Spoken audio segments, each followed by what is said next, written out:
Hello everybody and welcome back to another Age of Empires tutorial. In this video today I'm going to show you how you can make your Age of Empires screen full screen as opposed to Windows.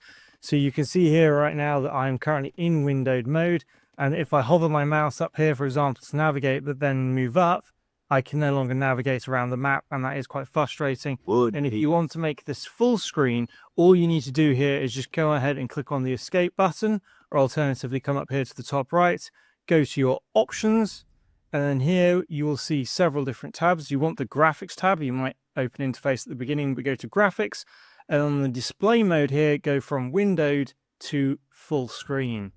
Once that's done, you can go ahead and click confirm, and you will see now that we are full screened. Going back to the options menu again here, we can also see that we are able to set our resolutions depending on what we want.